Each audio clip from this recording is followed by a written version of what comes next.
Hey guys, welcome back to another episode of VV Nutrition Radio. Here's your host Andres, and I am delighted to have Dr. Swickey here in today's podcast. You probably heard it all in the introduction. I don't think she needs further introduction more than to also say welcome to the podcast and welcome to the show. Dr. Swickey, how are you this afternoon? I'm great. Thanks for having me on. Yeah, absolutely. Well, we have a lot of things to talk about, of course, like during this time. And as I mentioned on the introduction, you are an expert in immune or immune health, and obviously some certain therapies and stuff that kind of like may help some people. And we're in times in which we need to learn about this stuff. But before we get into that, I always like to hear people's background. So I'm kind of like more interested to hear first, like kind of like your background and really what got you interested in this specific field of immunology. Sure. So my undergraduate degree is actually in math, and I thought about going to graduate school in math, and then I sat in on a class and I thought, nope, this is not for me. So I considered a degree in medicine, but ultimately I decided that my personality worked better with teaching medicine than performing medicine, and I needed a PhD in order to teach medicine. My specific interest in immunology came around cancer, and I was interested in how the immune system recognized tumors and helped fight them. So I looked at PhD programs in immunology, in endocrinology, in neurology, all those fun things that work together to ultimately create health. So when I started my PhD at the University of Colorado, I was working on infectious disease and specifically working on how to get your immune system to recognize tuberculosis. Now, tuberculosis isn't a huge problem in the United States, but if you look worldwide, it's still an enormous infectious agent and affects a lot of people in a lot of countries. But I was working on tuberculosis. And then after I did that, I went to Yale University and started working on vaccines for cancer because that was one of the things that I was really interested in. I was also interested in natural medicine because I had visited India, Nepal, and Uganda and had seen how traditional healers were using these natural medicines in place of pharmaceuticals because the pharmaceuticals weren't available to them. And after watching traditional healers see some really profound effects, I developed an interest in that area. So I was recruited to the National University of Natural Medicine in 2002 to start a research institute studying different natural medicines and their effects on the immune response. So that's what I've been doing for 18 Wow. years now. Yeah. So you went from like obviously Western medicine, you actually explored a little bit of the Eastern kind of like, ways that they're Yeah. doing things. And now you kind of have both sides of the world and Melt now them together. you melt them Exactly. Yeah. together. That's awesome. That's exciting. So I guess like, obviously we are living in difficult times with this like coronavirus, or this COVID-19 situation.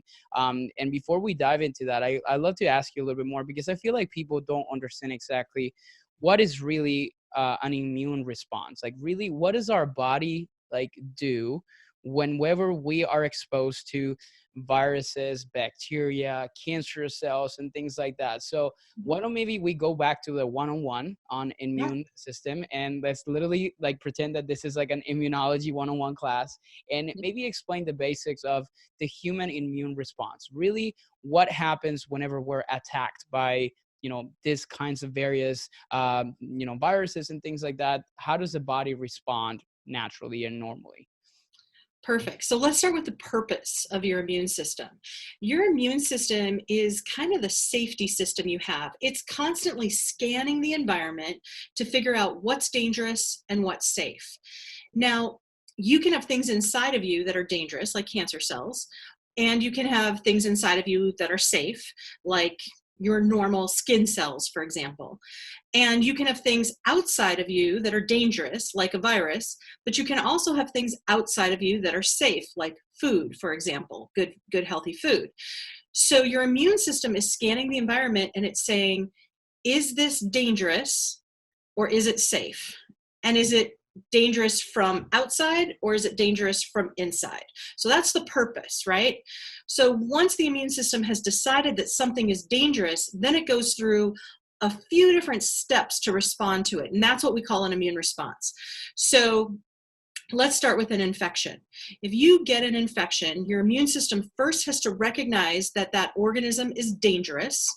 And it does that by recognizing different pieces of the organism. In the case of a coronavirus, which is what we're experiencing now, it recognizes the little spike protein. And every time you watch the news and you see the circle thing with the spikes coming out, those spike proteins are what your immune system recognizes first, okay? When it does that, it starts with inflammation. And inflammation is the same kind of inflammation that you experience if you cut your hand and it turns red and hot, or if you have a hurt joint and it starts to feel painful. It's the same exact reaction, only it's turning that reaction towards a virus. So your immune system says, okay, we've got a virus, we're going to start with inflammation. And we're going to raise the fever so that we increase our blood circulation so that we get all of the cells of our immune system to go find that virus, okay? So you're always going to want a fever when you have an infection. And then it moves from the fever type of response, the inflammation response, to having essentially like snipers. So it's the cellular response of the immune system that are going to target individually infected cells, and they're going to kill all of the individually infected cells until they're gone. Once they're gone, now you want to resolve the infection. You want all the inflammation to go away. You want all of those cells, you know, when your lymph nodes expanded, those were the cells coming to the lymph nodes and dividing to fight the infection. You want that to go back to normal. So that's a resolution response. And then finally, you want memory, so that if you ever see that particular infection again, you've got cells ready to be snipers, right, ready to go and kill any infected cells. And you don't have to go through the entire 14-day immune response. We've all had, you know, the 24-hour flu. That's because we have enough memory that every time we see the flu now, it's only a one-day response, right? That's what we will eventually see with this virus. Because this virus is a new one, the first time you see it, it's a full 14 days for you to respond to it. Then the second time you see it, it'll probably be 4 or 5 days, and then it will turn into this 24-hour response that we have to things like the flu. Okay. That's Immunology 101. That makes sense. No, yeah, it's a perfect it's a perfect way to explain it, and I think the way that I've actually looked at it in the past, for me to be able to understand it, like, you know, visually, it's kind of thinking like, you know, your immune response is sort of like the army of your body, and it's like kind of getting ready for you know, fight a new enemy, but it doesn't really know how that enemy fights, from what you're saying. So now that I kind of put it together, it's kind of like, okay, COVID-19, or like this like SARS-CoV, like CoV-2, which is like the virus itself, it's like coming at you, but then we don't know, our bodies don't really have the tools yet to be able to fight it, you know, effectively. So it's kind of, I'm guessing what you're saying is that inflammatory response, the fever, is kind of like developing that process, right? Okay, kind of training the snipers and really figure out exactly how to fight it. It's like the surveillance piece that the Army does, right? They go in, they check things out.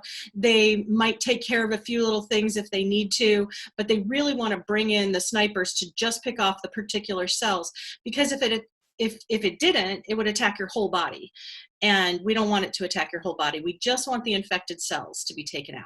Okay. And then when you're talking about the snipers, I know like, I think what you may have been referring to is like, is it cytokines? And I know there's specific cells within the body that can do those kinds of things. So what are like the roles of each individual ones?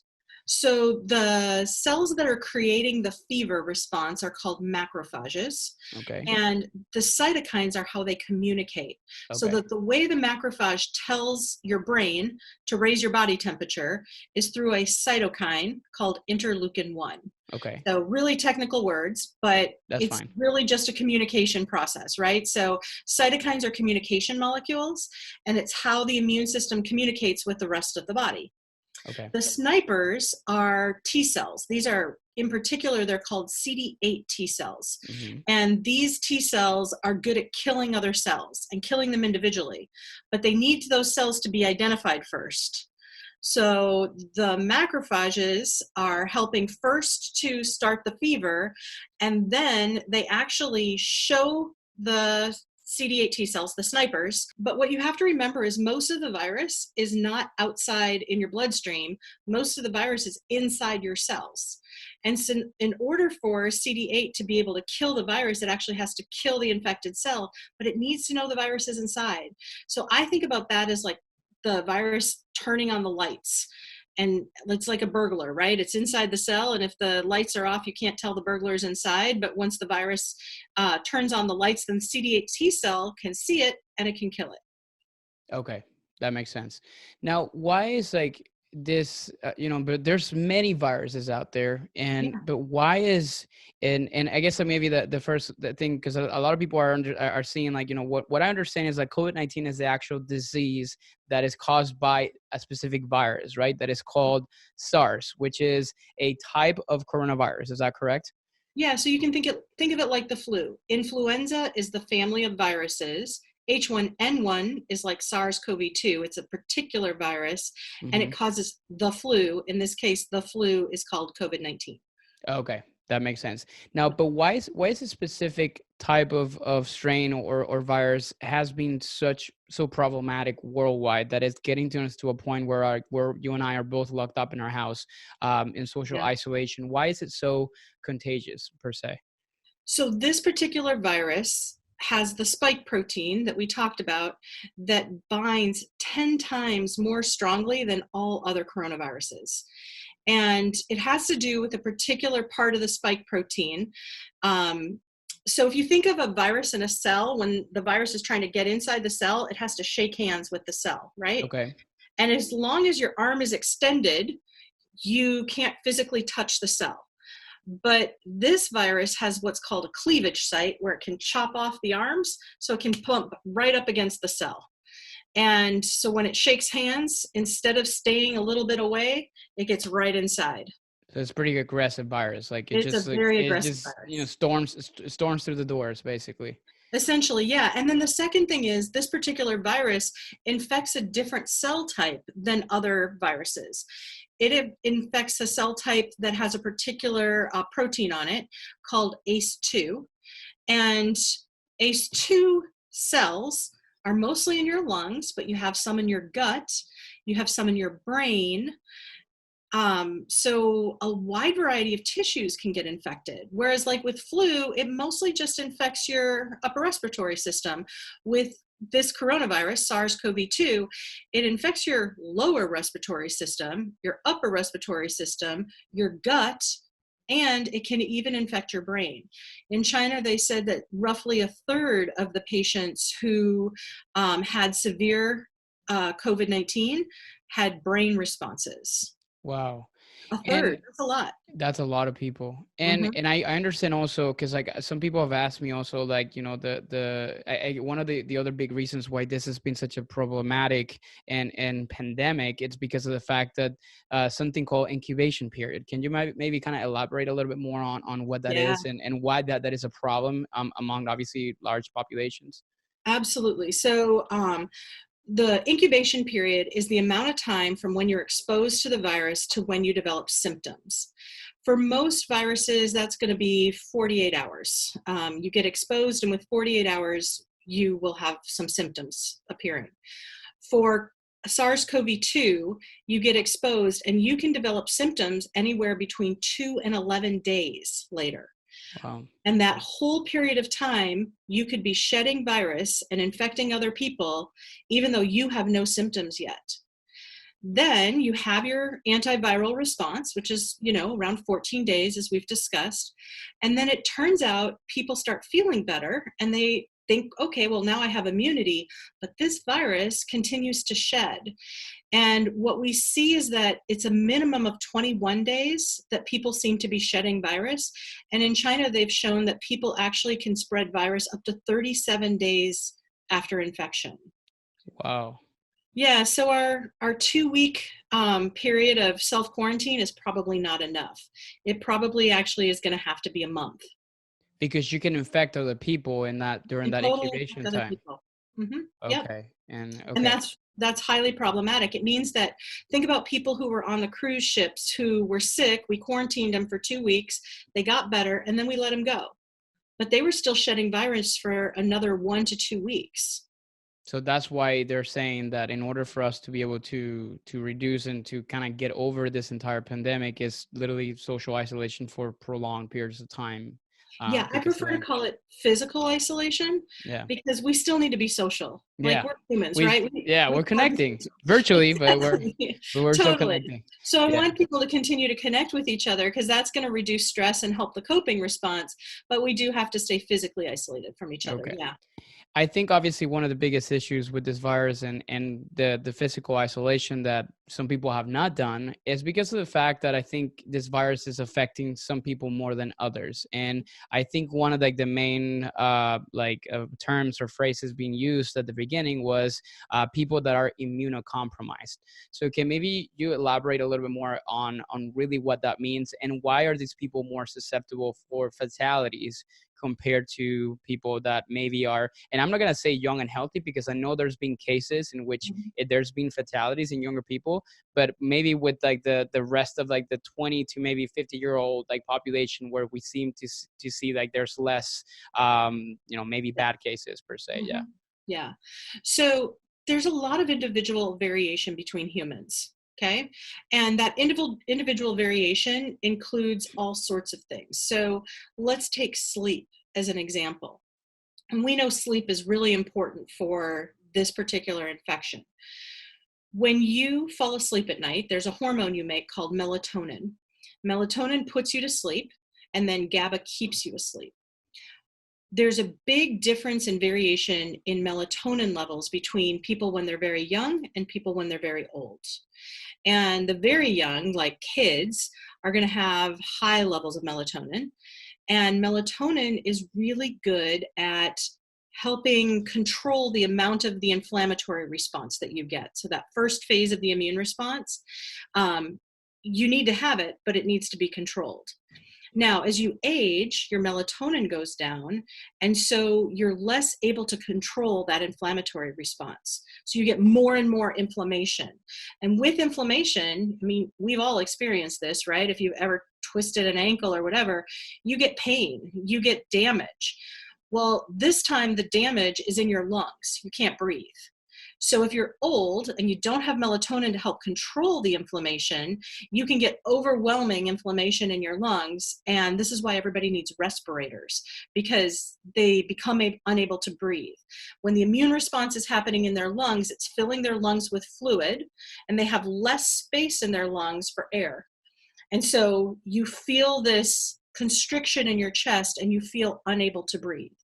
Now, if you're old, you probably also have a lot of other cell damage, or if you have underlying conditions like cardiovascular disease, you have other cell damage that's already there. You have pre-existing inflammation. And so now when the virus causes additional inflammation, now your inflammatory response is completely out of control. So we know that people who have low melatonin levels tend to be more at risk. Same with people who have eat less vitamin C, because vitamin C is an antioxidant. It's going to start to control some of that inflammation that we see. Less vitamin D, less vitamin A. Like if your nutritional status is compromised, then you're going to have more inflammation and you're going to have a less healthy response to this virus. So, and then sleep. I mentioned that sleep was important because of the melatonin, but also because we know that people who have disrupted sleep schedules, when I say disrupted sleep schedules, the average person sleeps 7 to 8 hours per night, right?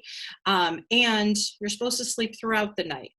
Now, as you age, we know that a lot of times people wake up to pee in the middle of the night, or you might have a stress response, and so you don't sleep through the night. Well, when that happens, again, we see increased inflammation. So instead of starting at a baseline of here, people who have increased inflammation are starting at a baseline here. And as a result, they're getting sicker. Wow. Yeah. And I think I read a book by, I think Dr. I think Dave or Jack Matthews about, I think it's a book called Why We Sleep. And he talked a lot about like, that just because you're in bed doesn't mean that you're getting quality of sleep. And then there's a lot of, reconstructive, kind of responses that are happening overnight that may not be happening. And what you're saying also, it's affecting that inflammatory response in some cases. So you're talking a lot about melatonin. So now when people will listen to this, they're just going to say immediately, oh, so I need to go and get melatonin. Yeah. Is there like a connection between a supplementation of melatonin with actual natural, levels of melatonin and its own natural, like our own body's production? First of all, um, what I'm talking about is endogenous melatonin. It's what your body's making, right? So if you go out and you start loading up on melatonin, you will sleep all day. And that does not mean that it's good for you sleep, right? There's no research on melatonin supplementation for this virus or any virus. This is natural sleep. So how can you have your body create its own natural melatonin? So since we talk nutrition here, let's talk turkey, right? Thanksgiving, everybody goes to sleep. Tryptophan from turkey helps you go to sleep. It helps create melatonin. So it's a tryptophan pathway that we're trying to stimulate. So you can think about foods that have tryptophan in them. That will help you sleep. Another thing that helps you sleep is, especially if you're one of those people who wakes up in the middle of the night, the hormone that helps keep you asleep throughout the night is called GABA. And GABA is actually a relaxation hormone. Now, I know that most people are not relaxed these days. We're really stressed about what's going on in the world. But trying to find ways to change our perception so that we can relax a little bit will help us sleep through the night. So you can think about meditation and yoga, getting some of that high cortisol out of your body by exercising or going for a run, all of those things to help you sleep through the night naturally. If you have to take a supplement, I would go with something like valerian or passion flower, because they're going to promote your body's own production of melatonin instead of just taking external melatonin. Okay, that makes sense. Because again, like what you're saying is obviously trying to find alternatives and right now, because of all the situation, I feel like people are doing the opposite of relaxation, which is Yeah. stressing out, like, people losing their time. Hypervigilance. Yeah, hypervigilance. And so what you're saying is like they're affecting their immune health, in one Right. way or another. And then like if worse, or in the worst case scenario, they get exposed to it, then obviously the responses to this virus may not be optimal per what you're Exactly. saying. Yeah. Okay. Yeah, Great that's summary. that's fascinating. Now let's talk a little bit before we get a little bit more deeper into like nutritional kind of responses. And I know we kind of dove a little bit more into like, sleep and stuff like that. But what about vaccines? Because I think a lot of people are talking about like, okay, the way that we're going to eradicate this thing is like whenever a cure or a vaccine actually comes to light. And I know there's like multiple organizations all over the world working like, around the clock to develop this thing. And I know you've worked with, vaccines, with the cancer and stuff like that, as you mentioned earlier. How do they work, and really, why does it take so long for it to develop one for something like this, for something so novel like the coronavirus?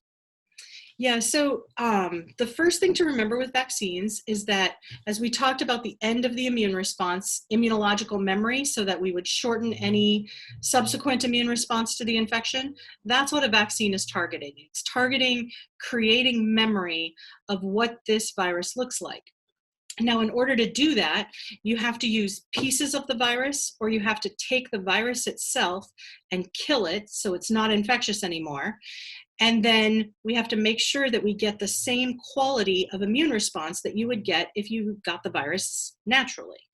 So we inject people with this new version of the virus. Maybe it's killed with heat, maybe it's killed with formaldehyde, maybe it is just the spike protein and nothing else.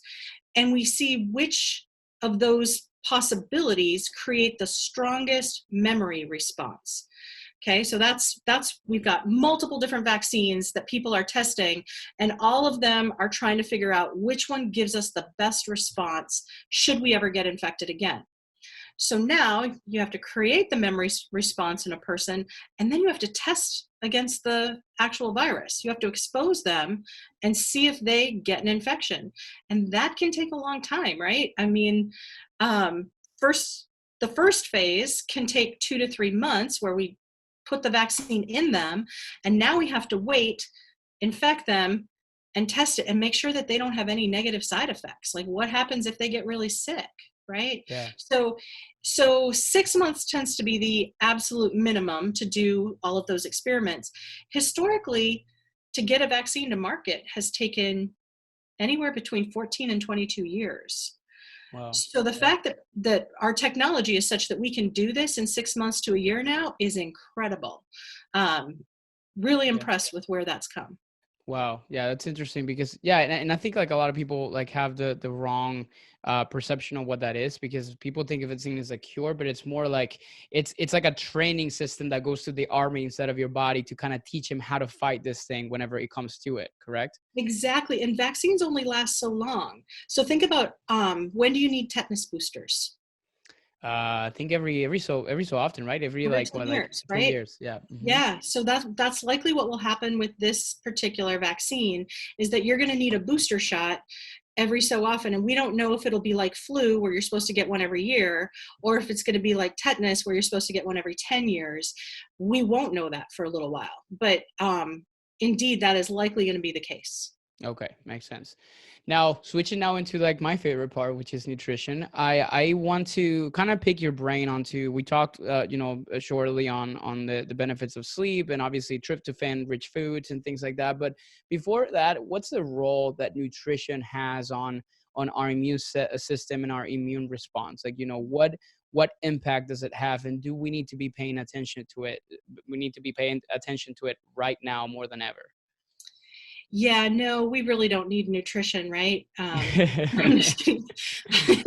So think the first thing that you have to remember is that the primary way you're exposed to things is through your mouth, whether Mhm, it is a virus or anything, pollen, etc. It all comes through your mouth. So mhm. your immune system, remember, is monitoring everything that's coming into your body to determine if it's dangerous or not, including anything that comes through your mouth. So 80% of your immune system is in your gut, because the primary way that you're exposed is through your mouth. So because food is going straight to your gut and your immune system is in your gut, everything you eat impacts your immune system. Okay, so every Mhm. single thing you put in your mouth impacts your immune system. Now, the other thing that's in your gut that's super important to your immune system are your gut microbes. So we all know that there's this little family of microbes. It's actually not so little.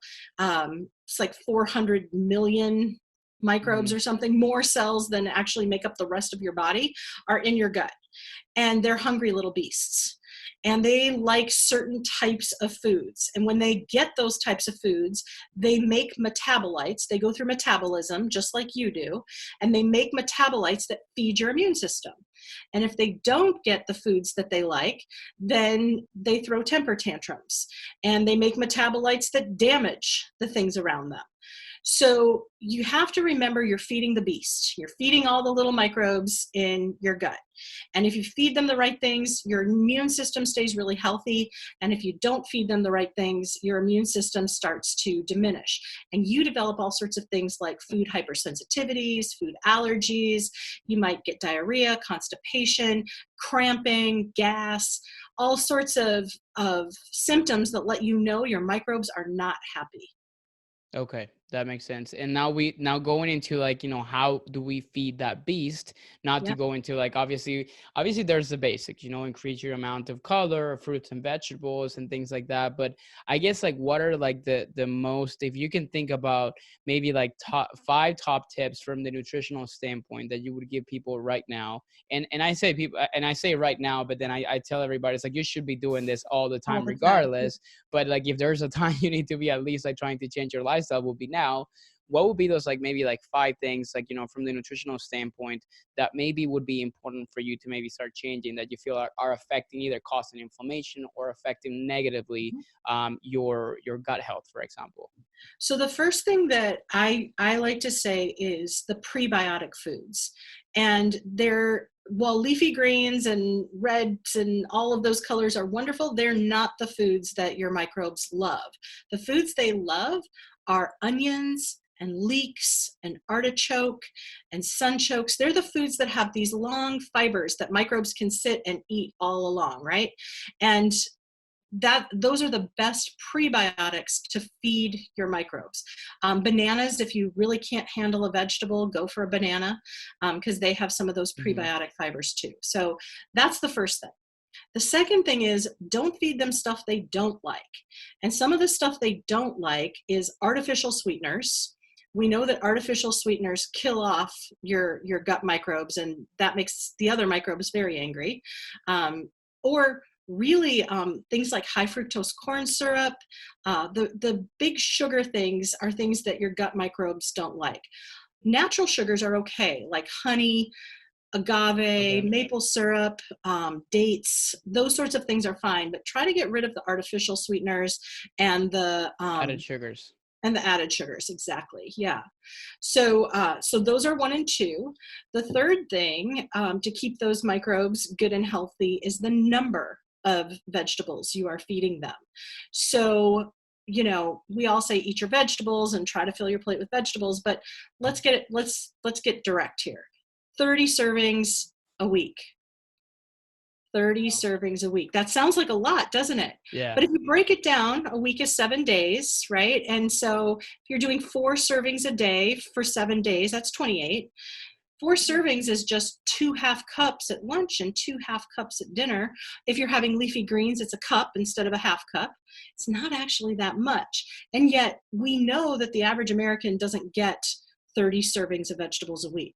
So really getting specific and making yourself do 4 servings a day is going to really help feed those microbes. Yeah. And I always talk to my clients about okay, you need to have in this amount of servings per day, but it's really interesting to maybe kind of look at it for a week, because it's okay, I had to have 30 servings. So maybe an effective way is I was running a habit challenge with my Facebook community, and it says to build a habit, you have to repeat it so often. So I was cross it off every time that you kind of maybe have a serving of vegetable, for example, and you're okay, I completed 30 this week. So then, you actually met your quota.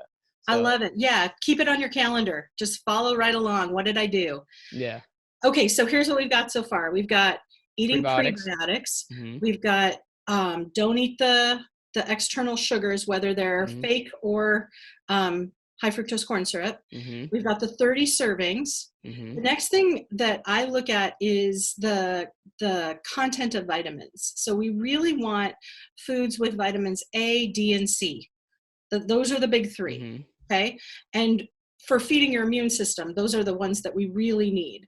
So where are we getting those? Spinach, superfood, kale, superfood. For C, we're thinking oranges and tomatoes. Same with A. We're thinking about those foods. But this goes into the other thing that I like to say. They may not be the pretty ones, but the heritage fruits and vegetables actually contain more vitamin than the GMO ones. So let's take an orange, right? 20 years ago, an orange was the size of a baseball. Now an orange is the size of a grapefruit, a softball, right? It's bigger, but it actually has less nutrition in it. It's more water, right? Wow. You would have to eat 8 oranges to get the amount of vitamin A that you used to get in one of those little baseball oranges. Wow. So find those little baseball oranges, find the non-GMO and eat those because they've got more nutrition in them.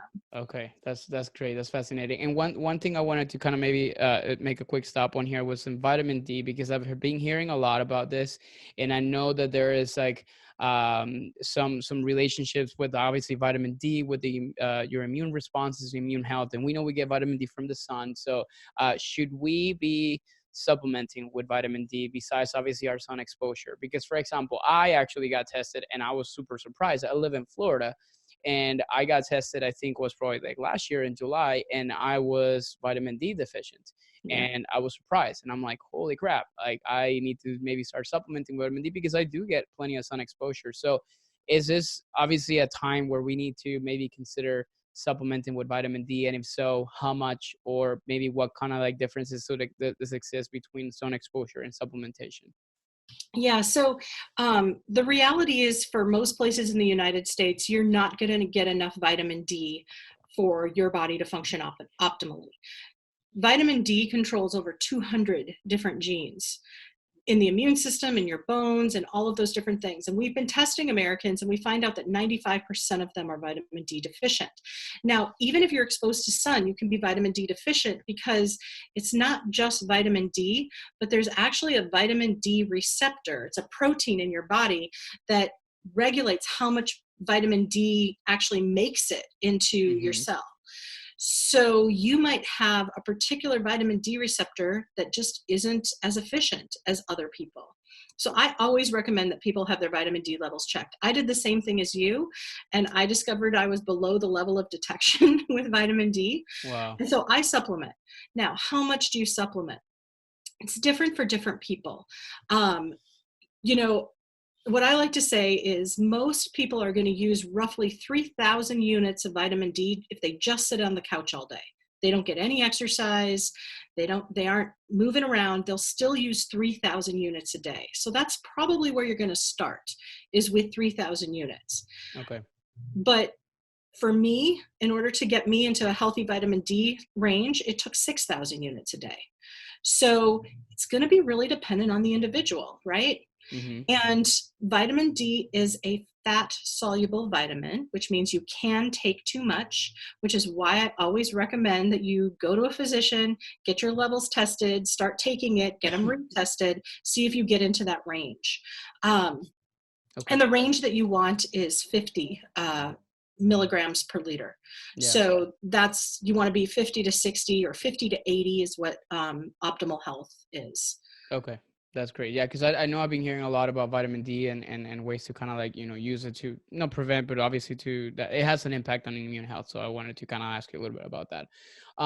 Great. So now I know your research is a lot in like trying to find other natural ways to kind of boost immune responses and so forth. So is there anything like specific, like whether it is, you talked about earlier about valerian root, you talk about all the kinds of things like that. Is there any kind of like specific food supplements? For example, I've heard a lot about things like elderberry or things like quercetin and specific compounds with the specific foods, but now that they are sold as supplements that can have an impact on maybe even this virus or viruses in general, or do we need to look at it more from like, okay, this is going to help you strengthen your immune system that can help fight other things? Because I feel like there's a lot of disconnect. Some people really think that there are things that are going to attack this virus specifically. Is there such a thing?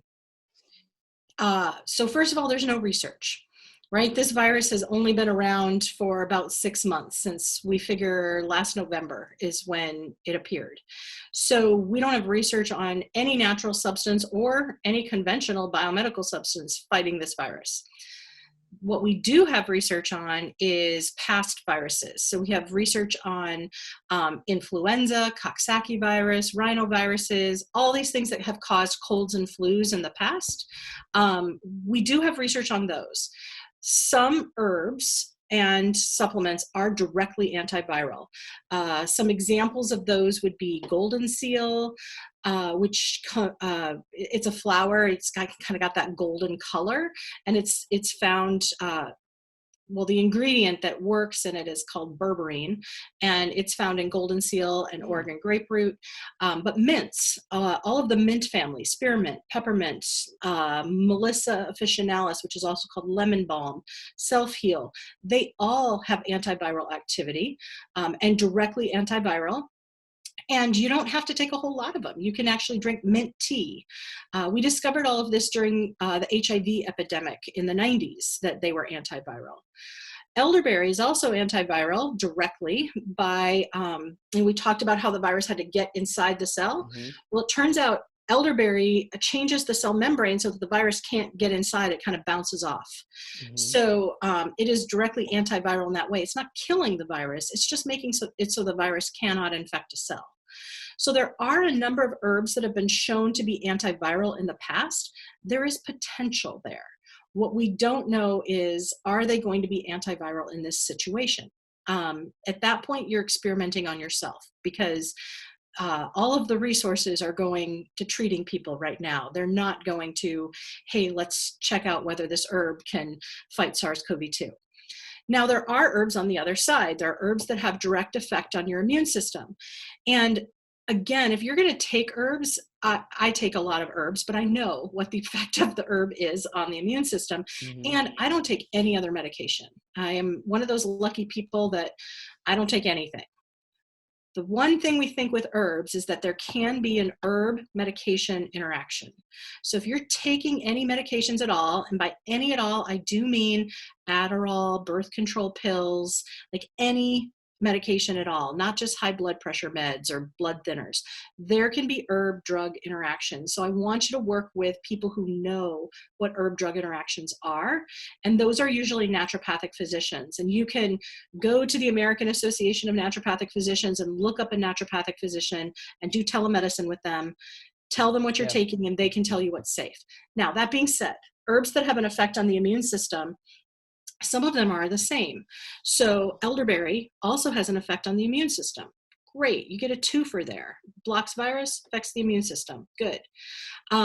Same with Melissa officinalis, which is one of the members of the mint family. Not only does it block virus, but it also can decrease that inflammation response. Same response that's giving you pain and inflammation and filling up your lungs with fluid, Melissa can actually slow that down, which could be really helpful for people, right? Hmm. Um, passion flower, which we talked about in terms of sleeping. Well, it turns out that passion flower is also anti-inflammatory. And so it can also slow down that immune response for people who are overreacting. Okay. Echinacea. Echinacea is one of the most common herbs. Yeah. Like everybody I knows take that. echinacea, right? Yeah, and it's perfect because echinacea has this beautiful ability to raise inflammation when you need it and then lower inflammation when you don't, and then raise the ability to resolve the infection when you're in that stage of the immune system and then lower it back down again.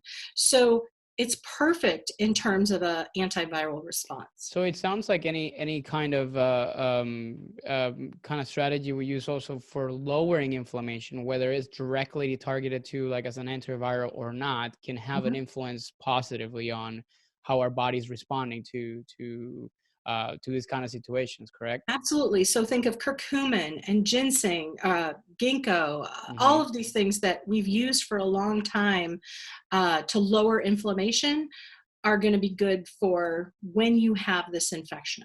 Okay. And another thing, and I know we're kind of coming towards the end, but is there a positive impact on probiotics? I know you talked about prebiotics, and I know that this is like a pretty big kind of topic of conversation, and it's kind of trendy as well. Probiotic support, and is there such a should we be taking this for for immune health? Should we be taking how much? Because I feel like there's just so much misinformation as far as Yeah. all this. Yeah, we'll have to have another conversation. Yeah. This is a whole long Yeah, yeah. But the discussion. short of it, just kind of like But the the. short is that certain probiotics appear to be anti-inflammatory, and they are the bifidobacterium strains. So if you look at the bottle of a probiotic, you'll see the strains listed on the back, Mhm. and the ones that start with the big B tend to be anti-inflammatory. There's Okay. also lactobacillus strains in many probiotics, and they can be anti-inflammatory, but if you're not eating a healthy diet, lactobacillus can get pissed off and then it can be pro-inflammatory. Okay, so it's one of those microbes that throws temper tantrums. Bifidobacterium is laid back. It's like you can eat anything and bifidobacterium is going to still just be chill and try to calm things down. Lactobacillus has got a temper on it. Okay. So what I mean to say specifically then is they've shown that with people who are eating lots of vegetables, lactobacillus is anti-inflammatory, but for people who eat primarily a carnivorous diet, lactobacillus can be pro-inflammatory. Okay. That makes Okay, sense. Yeah, I think that's the best way that people can kind of take away from it. So they kind of at least have a an idea on where that kind of like that issue kind of stands. So well, sure. that makes perfect sense. Is there anything like kind of like last minute comments as far as like the of the current situation that we're living in, or anything else that you feel people need to be doing right now, even if they need to be doing it all the time, that you feel like we haven't covered here for maintaining health, immune response, immune health, like anything right now to I guess like improve. No, I guess like not the outcomes, but just to to live in the situation that we're currently in today. Yeah, I do have one more thing, and that is reduce stress. And I know I say that and it's hard to do and whatnot, but here's what we know. We know that people who have been through traumatic experiences, think of the Great Depression, 9/11, they were abused as children. We know those have long-term effects on your immune system. And what's really interesting is they don't just have long-term effects on your immune system, they have long-term effects on the immune systems of your kids. So reducing stress is critical, and it is doable. Turn off the news. That'll reduce stress right Yeah. there, right? But I want to remind people, what is stress? Stress is the perception of threat and the perception that we can't cope with it. You can change your perception, right? I mean, especially around this. Like, is there imminent threat? Well, if you're sitting inside of your house, there's probably no imminent threat. There might be some financial threat, but change your perception around that so that you can reduce your stress response, because it can have very long-lasting effects on your immune system and the immune system of generations to come. Yeah, I feel like a lot of people are worrying and getting too stressed out about things that are falling outside of their control, and then they're looking at the world with a set of lenses that is like, it's like you're saying, it's like threats and like, this whole thing is going to happen to me, instead of like maybe putting it the other kind of lenses in which you're looking at it as like, what I tell people, like, maybe it's an opportunity for you to do things that you always said that you didn't have time to do, or that Exactly. so it's kind of like changing the way that you're looking at this situation and trying to maybe see the silver lining of it. I I was think. talking to my partner's grandma about, she's 93, and I was saying, what do you contribute to living so long? And I expected her to say something like eating my vegetables. And she said, if I can't do anything about it, I let it go. And that's the wisdom. And I think That's that is so true. Yeah, it's like, we worry so much about things we just literally they're outside of our box, outside of our sphere, and I think that kind of contributes to a lot of the stress that causes a lot of issues in itself, Yep. and I think that's impactful. That's awesome. Well, thank you so much, Dr. Swickey, for taking the time here today to share all your knowledge. This is going to be super impactful for people. I always like to finish this podcast with some rapid fire questions. This is just the first thing that comes to your head, just to kind of like finish it up on a lighter mood. So Uh-oh. let me know when you're ready. These are simple. So Okay. first question would be, what is like your favorite type of either activity or exercise or hobby you like to do on a weekly or daily basis? Hiking. Awesome. Love it. And you live in, where is it, Oregon? I do. I live in the Coast Range in Oregon, so I have 10 acres. I can hike every day. Oh, I love it. This is a time where I wish I was living there. We don't have Yep. a lot of places to go I'd around invite here. you, except we're trying to physically distance ourselves. Yeah. You're gonna have to maybe do like a little virtual tour of your hikes or something like that. That'd be awesome. All right. The second question would be, what is a book in any kind of topic that you would recommend or you would gift to somebody or everybody if you could? Is there, The if you Four said Agreements the Four Agreements? Okay. I've by Don heard of it. Miguel Ruiz. Yeah, I've heard of it. I actually never read it. That's a great one. Third question would be, is there any specific kind of either podcast or person that you feel like would be a good resource, whether it's like education on science or anything like that, that you usually look up to, that you recommend people to listen to or to kind of find out more about? Yeah, I like the You Are Not So Smart podcast. It's on Oh, social science, and it talks about why we do the things we do. Um, Kind of a okay. human behavior podcast. It's fascinating. Okay, that's a great one. I'm making notes in here to make sure I add it on the show notes. Great. The last question is the most fun one. If you were stranded on a desert island, which sounds like we're kind of like in the middle of that right now, and you could choose one food to live off for the rest of your existence or your life in that desert island, what would that be? Avocados. Oh, that's a good one. Yeah, it's a Hmm. pretty good combination of things and nutrients. I like that. Yeah. Awesome. How, Dr. Sweet, can people find you, learn about you, learn about what you do, your research, and all these different things, so we can direct them to you? So we just revived my webpage. It is heatherzwickey.com. Mm-hmm. I'm also trying to keep Instagram up to date. So hzwickey at Instagram, Zwickey. Mm-hmm. And And then the other thing is, our research gets posted on the university website. So Which is the uh, national National University of Natural Medicine. Okay, Yeah. perfect. Yeah, we're gonna make sure we link all those resources and all those so people can kind of like can reach out or at least like get in touch with your research and all your knowledge. So we'll definitely be able to kind of like point in that direction.